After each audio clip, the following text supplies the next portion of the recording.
Sun Tzu said the same. Chanakya said the same. That wars are finally about economic battles. Wars are very damaging.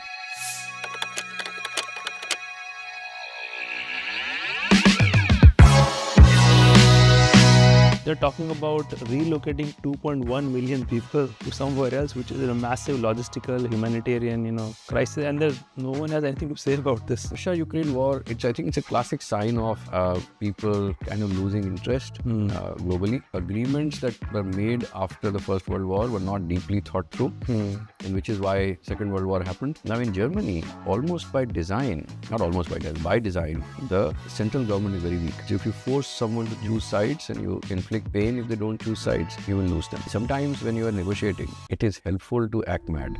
But for Putin, if this war were to end, what will he focus on? Russia is quite irrelevant otherwise. So if the tech supply chain in India has to grow, Chinese have a big role to play. There is this Bill Maher, that comedian, the dinner he had with Trump. Yeah. He says that, look, the person I had dinner with is not the person I see on TV.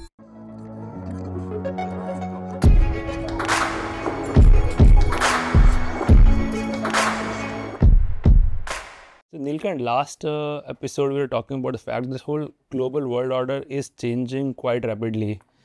It was quite stable, I think, since World War II. बचपन में भी social science में पढ़ते थे कि United Nations है, Security Council है, और World Health Organization, IMF, and so on. But India had this aspiration कि यार एक दिन हमें Security Council का member बनना है. But looks like all of that is just being thrown by the wayside and may not be relevant in a few years down the line. Absolutely. And so the background to this is that whenever these committees or councils are set,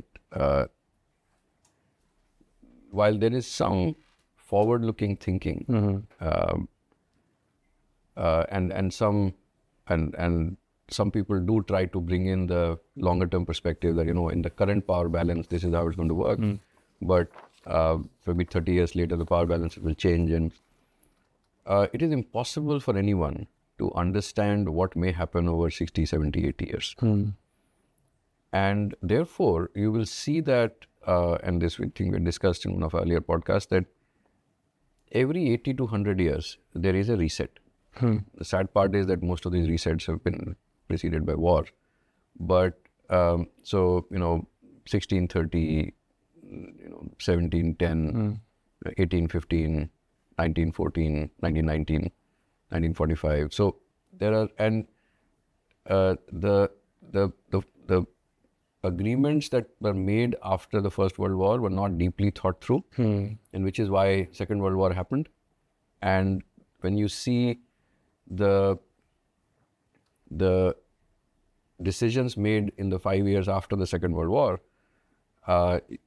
you can see that, like the reconstruction of Europe, the reconstruction of Japan, the desire to, so that, if you grow everyone, things are going to remain a lot more stable, which is why perhaps we lasted 80 years. But now with the economic gravity shifting, the power negotiations, like, the G7 became irrelevant. Which is why G7 had to become G20. So one, of course, it is inevitable that 80, 100 years later, you have to have a new, and so just like, India wants to be a permanent member of the Security Council, but China won't let it, or, other. Now it just won't matter. And that's what I'm saying. So then the new system gets created. Maybe it is G20, around which this whole system gets architected. Or we have multiple, like, there's a BRICS consortium, there's a Quad, and this. So on different forums, different people are sort of engaging in different ways till the time that, again, a centralized mechanism kind of develops. But until that emerge, is it like world is going to be a lot more, bilateral, multilateral versus, kind of global world order? Absolutely. And so that's the second point I wanted to make. So the first is that this reset is inevitable. The older institutions then lose relevance. Let's say like the League of Nations was never disbanded, or maybe at some point it was, but even before it was disbanded, it became irrelevant.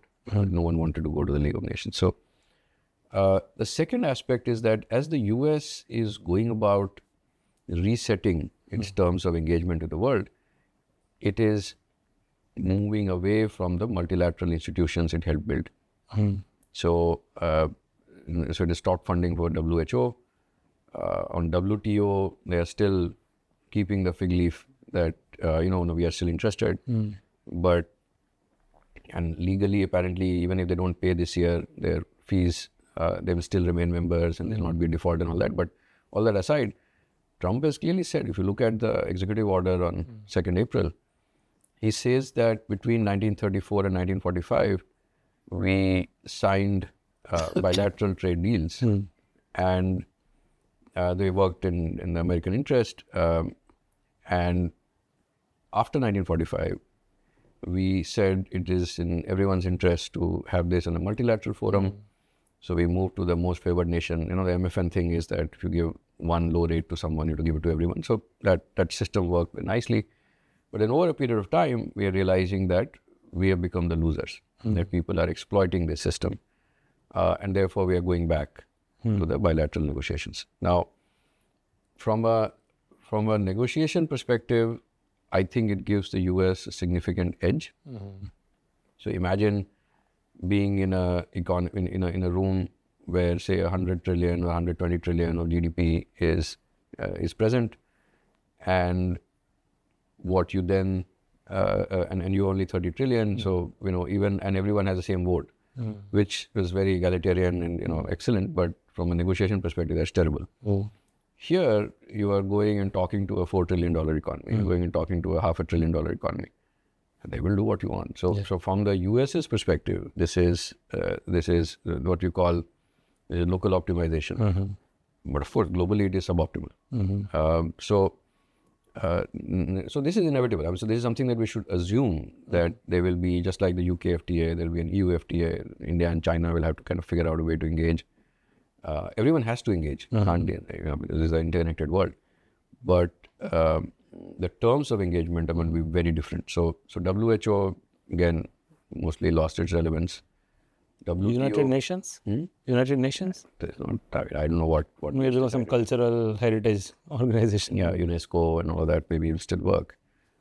Because, so there are some institutions which have lasted through, like the ILO was set up around, I think, after the First World War. And it has lasted. I don't know what powers it has, but at least as an organization, it still exists. So I think UN, WHO, maybe even WTO. What about NATO? NATO is also probably facing a lot of existential questions. It was way past its sell-by date, right? See, the whole objective of NATO. So this happened immediately after 1945, right? So when and this is fantastic. I mean, when you think about how humans take these decisions, that so Germany was the common enemy of Stalin and Churchill and Roosevelt. Yeah. And once Germany got destroyed or defeated, then the Bunderband had to start. But see, the ideologically communists and capitalists, but they were aligned because they were the common enemy. But the fact that now that common enemy is gone, now you're going to start fighting again. So how do you? So then Stalin started the encroachment into Eastern Europe, and then they had to agree that look, this is how. And so imagine what the Berlin Wall was doing. I mean, the same city had been divided into like 4 quarters and all that, which is ridiculous. So this is how human imagination sometimes is constrained. In fact, someone was telling me that even that Shimla agreement, it's like a 3-page agreement, very badly drafted. See, the point is, you have to negotiate something in a week. Someone there has to draft something. And you're dependent on the constraint is not that as a society you don't have that knowledge, but it's just that the guy or the girl who's drafting it is the issue. So this is what happened. So I think the moment the Americans realized that, oh God, now we're going to be fighting Stalin. We were with him. And then the treaty organization had to come up because most of Europe was completely dilapidated. And they couldn't have fought Stalin's ingress. And therefore they said, you know what, we'll put our military base in Germany, we'll put our military base, I don't know if they have one in Poland, but so they will be able to do all of that. Poland right now, and at that time they may not have. But the after the fall of the Soviet Union, the importance of NATO, so maybe you still need to guard against, say, Putin's ingresses and all that, but you still, that the importance or the value of NATO. But was NATO like a drain on US, economy? Who was funding NATO all these years? Like, what? The American taxpayer was funding it. Mostly. These countries were not contributing. They were contributing some, but not meaningfully. Which is what Trump's thing is, right? That why are we paying for your protection? And so you are very grandly saying that we have an egalitarian state, we have massive social safeties, security, good pensions, people can retire early and all of that, and we are paying for your security. So how did that last so long? Because it does sound, in some ways, maybe it was strategic to US at some point when USSR was strong. Yes. But last 30 years, US just free mein matlab protection provide kar raha hai. Exactly. So that's what happens when, as a system. So like, what we had earlier discussed in the previous one, that sausages, there was 118% duty. Sometimes the system just runs in a certain way. And if you've had 30, 40 years, 50 years of Russia experts or Soviet experts, and if Soviet Union is no longer a boogie, what do? So there are so many people who are European experts and European strategic experts, and they understand the politics and this and that. It is in their interest to let this continue, because when this ends, what are you going to do? So there is this systemic inertia, and which is where, when we're talking about dismantling of the current order and resetting, there's a lot of resetting that needs to happen. Look at a lot of the budget cuts. I don't know how much money they'll save, but are in the State Department. That maybe we've had fat in a lot of places, but we need to build muscle in other places. This year I was at World Economic Forum, and one of the topic that kept coming up in my various discussion is, Europe needs to build its own military. Is that kind of real? And it is not very hard. See, it is about, hard meaning it is not physically hard. Sir करेंगे भी कैसे? मतलब European union करेगा या हर country अपना अपना करेगा? That they have to figure out themselves. So, they are making some progress towards that. See, technologically, it is not very hard to do. So, point being that the German automakers, can retool and start making tanks, so like S7. So there are lots of defense manufacturers who are there already. So it'll take a couple of years, but retooling to start making tanks and fighter aircraft and guns and all that, not very difficult. But Europe में 35 hours work week में लोग military में काम कौन करेगा? फिर करना पड़ेगा. So those they're deeper questions. And so the second, so technologically it is doable. Is it fiscally doable? Now, you have to cut somewhere. So, and those are the hard political decisions that you have to cut some pensions, guaranteed pension schemes and all of that, and then find the fiscal resources which are then redeployed into building of the arms that you need. You will have to do fiscal expansion. So, this is what Germany has already agreed on, to do €1 trillion of expenditure.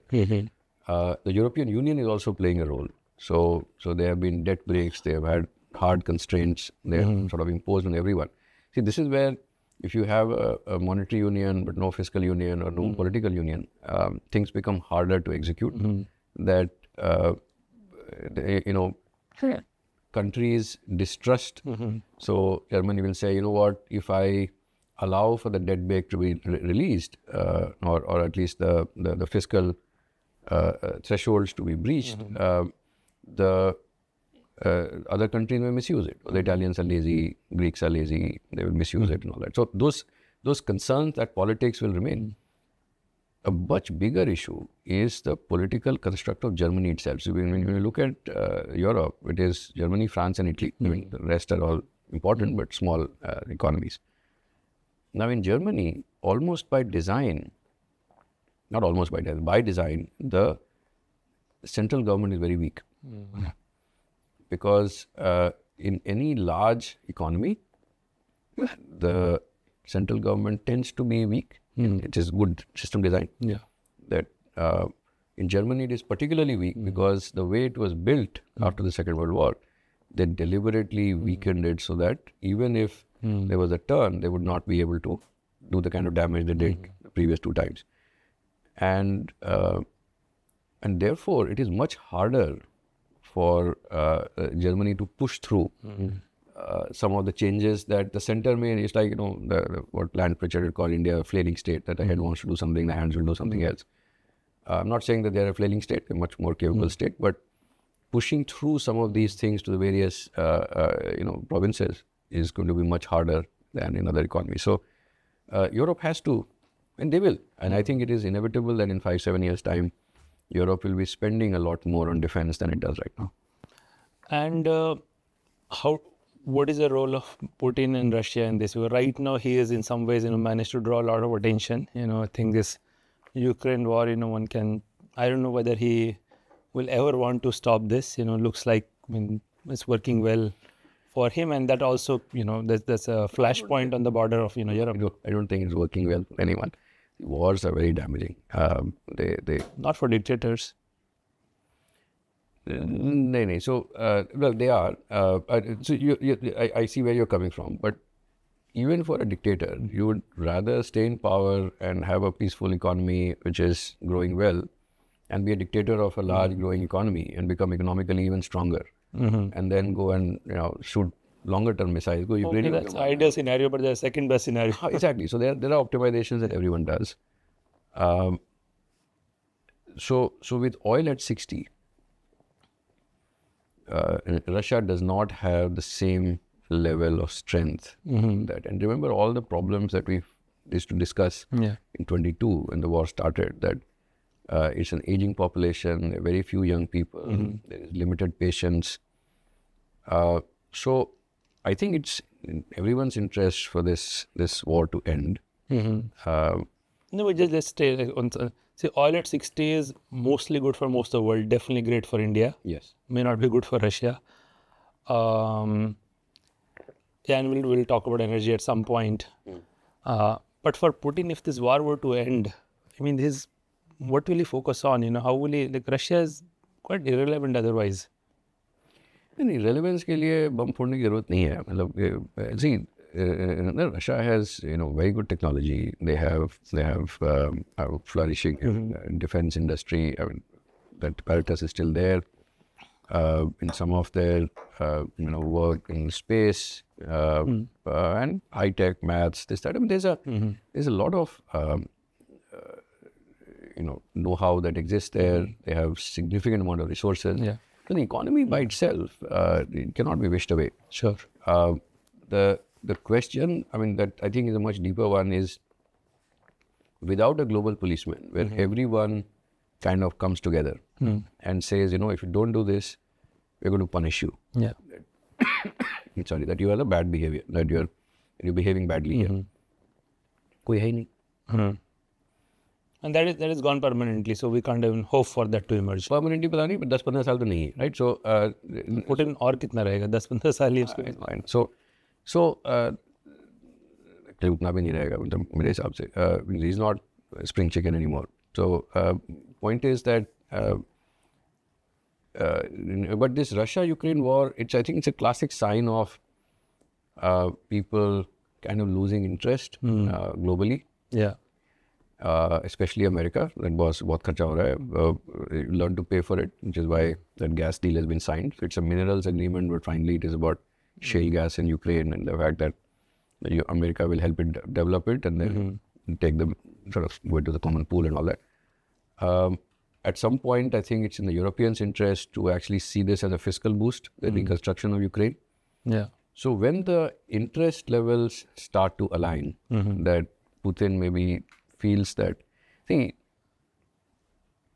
this is from a Scott Bessent interview, the Treasury Secretary of the US right now, about a year before he became Treasury Secretary. So he said that because Putin knew that Trump would be in his camp, he extended the war through the Democratic. So for him, from an optionality perspective, it made sense to wait out. So in case Kamala Harris won, then of course he'll have to settle anyway. But if Trump came, he would settle on his own terms, on much better terms, which is why he extended the war. We cannot keep extending it forever. There are costs to the war. There are people who are dying. There are things that are exploding. So do you think something gets settled this year? I don't know. So this is where the right parties have to be in play. So from what I gather, I mean, at least in reading the press, that the terms on which Ukraine and Russia can come to an agreement are still very widely disparate. So no one is willing to budge. America, beyond a point, doesn't seem to have any leverage. Or even interest. I mean, interest. Like, why should Trump care beyond a point? Exactly. So you find it yourself. If the Europeans are very worried that if Ukraine loses, then Putin will start getting into other countries, then let them do it. Yeah. So some of the things that are happening of late, I mean, I don't think it's conclusive, but one of when at the Vatican, the Pope's funeral, apparently some deal was cut, and apparently, I mean, there are thinkers in the UK, though I don't know how biased they are, who think that this deal, the US-Ukraine deal, which was helped broker by Macron and Keir Starmer, should help sort of bring the signal to Putin that, look, Ukraine is not being left alone, and that don't keep demanding exorbitant things and come to the negotiating table. So, एक साल में हो सकता है, because now there's no point in Putin waiting anymore. So I think both sides will have to give concessions and agree.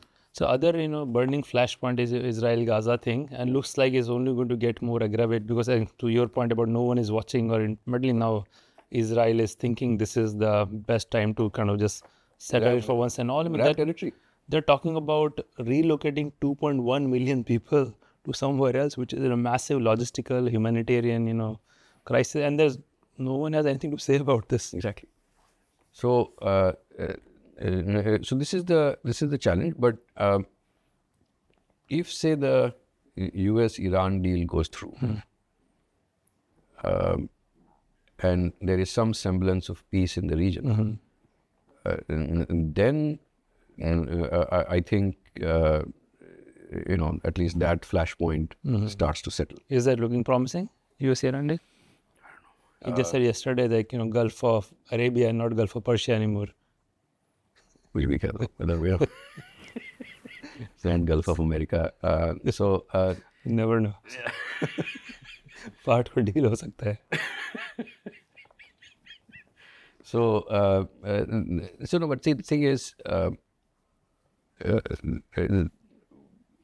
it seems unwise to jump to conclusions and make assumptions. These are complex entities. It's not that Iran itself is like one monolith. So there are different power centers, different people who desire different things. Different people come to power and become more powerful at different times. So I at this stage, frankly, I don't have the inside dope, and frankly, I don't think anyone who even knew what is exactly happening would be in a good position to forecast was 6 महीने में deal हो रही है.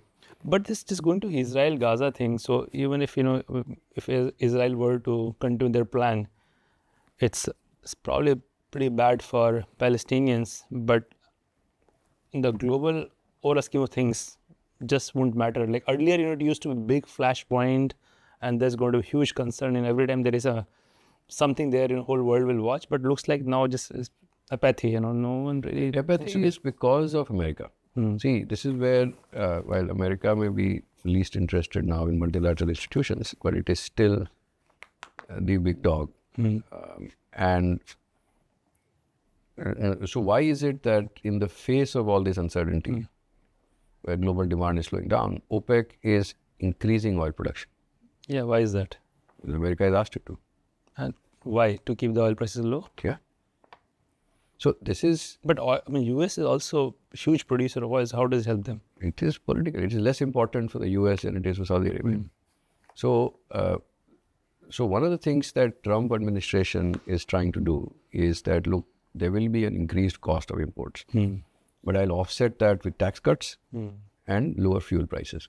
So again, their political base is used to cheap energy. And so beyond the point, once you the US exports now 4.5 million barrels a day. Yeah, right. So and if you even threaten that, drill baby drill, and which means that output is going to go up further, it makes all the sense for OPEC to take out as much oil as it can, and before it becomes even less valuable. So cheap oil is definitely not going to make Tesla great again. Okay, वो अब आपस में Trump और Musk अपना सल time. But so on the energy side, it is seen as a kind of a tax cut or whatever, a boost to the consumption of the lower middle classes in the US, and that seems to be an objective. So when you see why is it that OPEC is agreeing to do all this, it is also because America is very strong, with a very strong base military power. They need that to sort out the political balances within West Asia, and once the West Asians start to come together, the problem is there are such deep divides within the region that maybe they need, bandar or billi wala jo kahani hai. So if they're able to come together, then things will get sorted out. But if they're reliant on America, then they'll have to listen to them. So Neelkanth, in our growing up years, the Cold War was a very big overhang. Pretty much whatever is happening in the world was seen from that lens. Do you think now US, China, and I don't know someone should coin a good name for it so we can easily refer to it. But that's going to be, looks like for our generation, now next 10, 20 years, that is going to be the big thing driving the world, right? It's there is no scenario in which, US Chini bhai bhai wala scene hone wala. And see, remember that, well, I agree. I think they will be the strategic competitors, and this is where there is bipartisan agreement even in the US. So it is not that Biden came and reversed the Trump tariffs. In fact, many people believe that Obama wanted to start going against China, but the deep state was not convinced. And it was only after, I think, Xi Jinping kind of usurped power and started showing that they were reversing some of the opening up, that the US deep state said, I was. These guys are serious. They can be a competitor. So they are going to be competing. And it's not that China is going to give up very quickly. So, but remember that even during the Cold War, there were periods of bonhomie. So Khrushchev would go to the US, and there would be some brilliant peace agreement and all that. So these are Cold Wars, and we have to keep hoping that these are remain Cold Wars. And whatever hot wars happen, they are kind of periodic jousting to just keep the other guy in check. And you don't want to be one of those proxies. That's all you need to think about.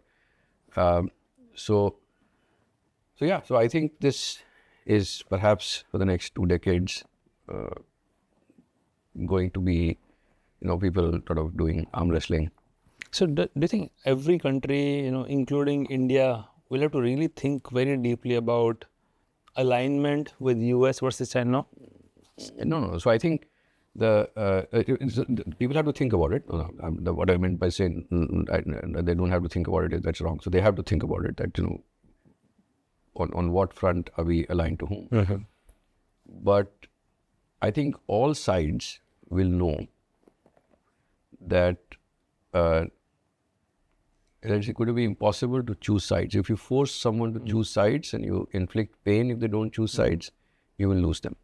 And who are those people who may, is US and China try to force people? Will they try to force people to choose sides? So some of them, well, they're wise, they won't.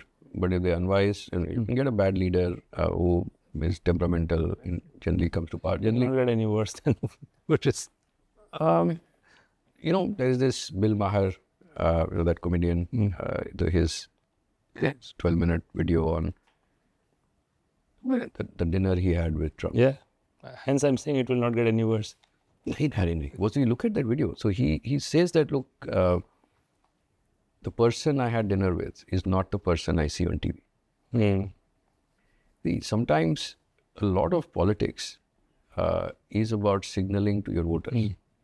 So the public persona and the private persona. In fact, if you see the snippets that came out of the Carney-Trump meeting that happened last night, you would think that he's saying, oh, 51st state of the US and Carney is an idiot. He was asking Carney about geopolitics, what would you think about this, what public and private, they're very, I mean, I'm not saying that Trump is some genius and all that, maybe he is, maybe he's not, but I would not, see, sometimes when you are negotiating, it is helpful to act mad. Pagal hai yaar, maan le baat iski. So it is helpful, and that is the stance that he has taken. I'll try to adopt that negotiation tactic and see. I'm not sure it applies to everyone, but yeah. So that is, I think it. But so it is possible that things really descend into where people are arm twisting. It was, meri baat nahi manonge, tum marunga. I think everyone has kind of understood that this is going to be a multilateral order. People cannot choose their neighbors. So the decision on whether Vietnam should be aligned to the US or to China is a very hard one. So the Vietnamese share a long border with China. They fought a war with China. They're big economic partners. But at the same time, you would have seen that in the 1970s, they moved their script away from Chinese. So the Vietnamese language, you actually write it in English. So there is a love-hate relationship, but they cannot wish it away. And so it's the same for Philippines, it's the same for Indonesia. Indonesia went further away, but it's the same for India. There is so much interdependence. So if the tech supply chain in India has to grow, the Chinese have a big role to play. But I mean, in this, very rapidly evolving chessboard, and you can still see some kind of at least moves, if not a game plan from US. What is China's game plan? Earlier they were doing these things like a Belt and Road Initiative and Shanghai, SCO thing and so on. But I mean, right now, I know there seems like wait and watch. What are the big moves they are making? So they are making many big moves. So the first is that I think they're very visibly trying to get Europe on their side. So the wolf warriors have disappeared. Wolf warriors were the diplomats, the Chinese diplomats who used to sort of criticize and insult the European leadership and all that. So they have disappeared. The Chinese now realize that if Trump is pushing away his allies, then they need to do something. They are deepening their economic engagement with Southeast Asia, so excluding India. India is South Asia, but they're deepening the engagement with India also. So there is, and like in China, like in any country, there are multiple camps. So there are the hawks who think that India is the only strategic competitor China should worry about. Because if India becomes much bigger, then it'll be very hard to compete against. And there are people who think that, look, you know what, it's a business. If we don't invest there, if we don't benefit from and the American market is close to us. So if we don't sell in India, if we don't take advantage of that market, we are killing ourselves. So there are both sides. I'm sure there are a whole spectrum of opinions. So they will also decide, so what we are seeing now, so from stalling the transfer of equipment, stalling the transfer of tunnel boring machines to India, to agreeing to Chinese firms agreeing to sign minority JVs. So India is insisting that you can't have 51%. You can sign JVs and produce in India. And so they're willing to accept 49%. So they are starting to invest in India as well. Now, they will not be as big as they are in Malaysia, which is kind of, accepted that they will accept Chinese dominance, looks like. So they're doing all of those things. But mostly, I think their focus is that, or at least the ones that makes the headlines, which is why, we need to be careful that these are not the only things they're doing. That like on technology, strategic autonomy, that see they didn't have chip design tools, EDA, electronic design automation tools. They didn't have advanced chip manufacturing. They didn't know how to make semiconductor capital equipment. All of these, they made substantial progress. Wow. So, they're throwing a lot of money into AI. So they're I think trying to create an ecosystem which can stand up against the US. Yeah. Using a Chinese quote, may you live in the interesting times. Looks like we are definitely living in a very, very interesting time. Yes. We are going to witness, I think, dismantling of the old world order and emergence of something new, which is perhaps very hard to anticipate exactly what that will be. But I think one of the things Neelkanth I'm also taking away is behind all of this geopolitics, it's more and more about economic interest and not so much of ideological. In the past, ideology also used to play a big role in world affairs, but seems like it's mostly about economic interests. The difference is, you're right. The difference is that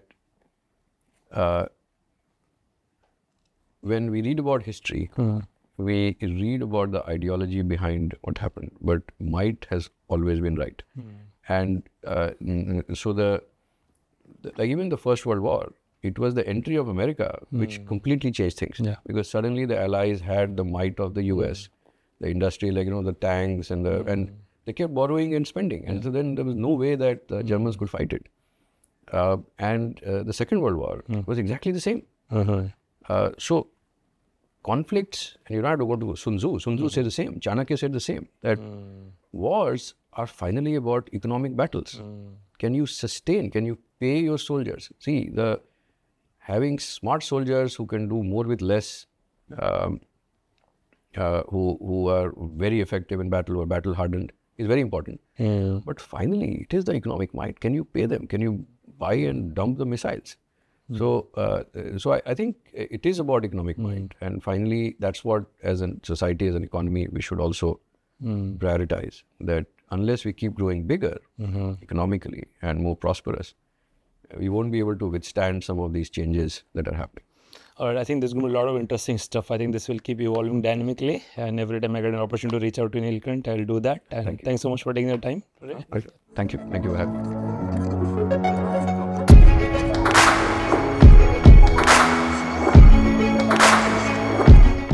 At SparX, we aim to bring to you stories of exponential impact.